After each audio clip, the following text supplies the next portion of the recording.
Chapter 7 The Bloodbath. Your seraphim won't be enough. We need enough numbers to cover the entire planet from a group not afraid of attacking Cyberstan. We need the death corpse of Malevelon Creek. Hell Commander Lumenaught. Lave sat aloof in the main living room of his house, leaning his back to the wall. While sitting is a naturally occurring state of relaxation for a humanoid, Lave accomplished everything more distantly detached than the average daydreamer. He could just as easily been sitting in a goblin jail over a river of lava, as against a stone in a field of flowers. There would be little outward difference because Lave constantly thinks. His gaze glossed over the material world so he could deal in the trappings of his own mind. I only mention this because one would expect more of a reaction from a normal person in Lave's situation. But Lave is Lave, so the elf appeared apathetic to his surroundings. He sits on the fur rug and stares at a pile of internal organs once possessed by Lave's mother and almost forgets to breathe. His face expressing no more horror than tranquility, his body covered in the colors of fresh putrid pink and coagulating browns of elf blood on green robes. He thinks about what he has done. How he has just finished killing the majority of his immediate family, most of his extended family, friends of the immediate and extended family seeking refuge in his home. Some neighbors he could barely recognize in their molding state that lived somewhere close to one of those three groups, a lot more mammalian family pets than he would care to admit right now, and had also swallowed a bug. It had been a long day and night, and Lave had the terrible taste of horsefly in his mouth for the last hour of it. Lave partially viewed the actions he took this night as murdering his kin because when it started, he didn't know he wasn't truly killing elves. When your loved ones try to eat you in a monstrous and hellspawned manner, it is not something you normally expect. When you kill them for it, murder can be a logical thing to conclude. That is, if you don't know that the dead can reanimate. You can't murder the ravenous dead, only grant them mercy. This kind of event may have destroyed the psyche of a more serious or fragile mind. Lave, on the other hand, simply decided to take up drinking, because relaxation would never be enough ever again. Whatever was going on had not been limited to his lower branch. Lave could still hear some scuffling outside, both distantly and close at hand. Many more eternally hungry teeth were still seeking living flesh just outside the door of House Meyer.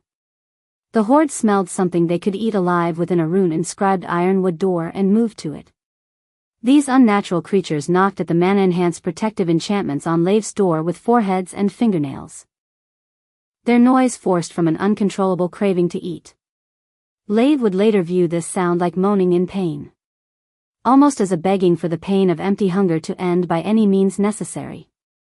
Lave wanted to open the door to provide a bloody means to that end, and would have done so if not weary from a fish-filled morning, 8 hours of labor and an 8-hour night of bloodshed. Instead, he elevated to standing position to strip and then wrapped his feet, towels so not to track filth in his wake. He quickly cleaned his hands in the wash basin. He tensed a little while searching his domicile with a knife. He had already stacked what remained of the house's inhabitants into the largest bathtub available, but why be any less careful the second time through? Once all the required items assembled into his possession, a change of clothing, towels, extra wood, a bucket of hot water, wine, bathing oils, food and the one-sided knife, he placed them in the guest restroom and returned his attention to the only thing he had been able to rely on this day. Lave's weapon of choice leaned lazily against a wall next to him, the biofilth of almost 100 elves covering the interment tool. Lave wanted to clean the tool first, his emotion attachment warping the item into a friend in need rather than the preferred choice of any retiarius and fisherman. He stopped his hand from wandering to the weapon. Then lifting his arms smelled his pit. The choking stench reflexively made him cough.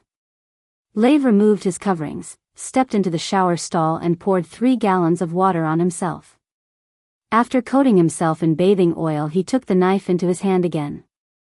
Lave wanted every last atom of monstrous corruption off his skin. He started shaving his body with the flat edge of the knife against his skin. After each pass of the improvised strigil across his body, Lave scraped the collected unwanted biomass into the now empty bucket.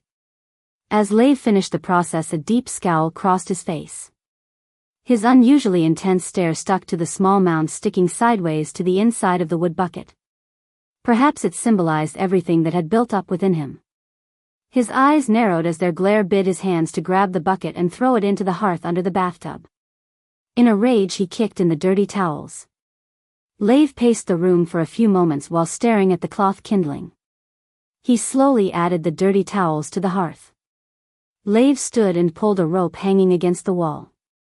The one-person stone bathing barrel began filling with filtered rain water from the house reservoir.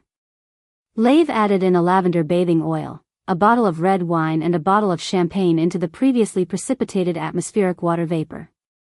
Leif began his bath right away, disregarding the coldness of the still heating liquid concoction. He needed this. Needed to know the alcohol had killed and purify every hair on his head, to feel the champagne and wine cleanse his pores and reduce their appearance, as though that could keep the blood of his victims out of his skin. Skin that felt the champagne's tartaric acid improve his complexion and the red wine's antioxidant polyphenol assist the carbon dioxide in tickling his extremities. Baths of this nature were common before major social events for most elves and aided in the elf myth of immortality. A slamming noise echoed from the ceiling, followed by a quick succession of descending footsteps. The roof entrance had been accessed by the only person left that could have bypassed the bloodline mana seal Leif had left there. Hello? I'm taking a bath. The sounding footsteps frantically advanced until the door to the bathroom opened. By the dead gods, the whole forest is in chaos. What are we going to do? I'm taking a bath. The comment intended to have his sister respect his privacy only made her angry. We don't have genitals. Stop thinking like a human. What's wrong with you? Have you even been outside? Leif pointed to his fishing tool. Even the biological scum clinging to it failed to lessen the glorious design and construction. A hollow tube of adamanthril folded 13 times with 3 sharpened tines crafted from mithril and a tungsten mana ruined end cap showing the Meyer lineage seal with a ring for attaching a chain or rope to it. The sleeping trident's last day of work accumulated a small liquid pool of foul-smelling death under it. Gravity tugged each molecule of fish slime, plasma, blood cell and mana-enhanced disease downward. The stench of death and fish hovered over the magnificent polearm despite the steamy lavender air. Disgusting. That's why I'm taking a bath. Shouldn't we be getting out of here? I'm staying right here, and you're letting all the hot air out. This is serious. I said I'm staying right here. This is my home. Once I'm rested, I'll kill more of them like I've been doing. You want to stay out of what? Greed? No, out of security, opportunity, and efficiency. Almost all the fires are out. Estate houses and shops are still intact. They are after us, not supplies. And we know the area. This crisis won't last, and whatever we're fighting needs to be killed anyway. How can you think like that? Lots of reasons. Swords get you too close, and unless you have an endless supply of arrows with a perfect aim between the eyes, they won't stay down. My trident is a great middle ground, especially from a rooftop. It's easy to knock them off the walkway also. Let them fall to their death. They only seem interested in meat. Give it a few days, they might cannibalize each other or try to move on toward the human city. The omnivores can just sit it out while they starve or at least weaken. If we run, they will follow and spread to other communities faster. That is, if there is even any safe place left to run to. I have already collected enough dried goods, spell books, valuables, and enchanted weapons in the study to distract a dragon. If you can, learn a few freezing spells. They'll be as threatening as target practice. Now get out. I'm taking a bath. Yer walked out of the room with a deep feeling that things were going to get worse. But she would stay. After all, she loved Laven. No, that was wrong. She didn't love Lave. This wasn't where the person she loved was. The person she loved was like Lave. He barely spoke, but each word was deep, meaningful, and sometimes with a humor that ambushed you. The world around you started to slide away like a sand mandala in the wind. She remembered the few but long conversations. She was just ahead. He had every reason other than his honor and mercy to shoot her. But there had been a spark. A connection unquantifiable. One she wanted back to the point her existence defined the whole she was and would become. I love Raven.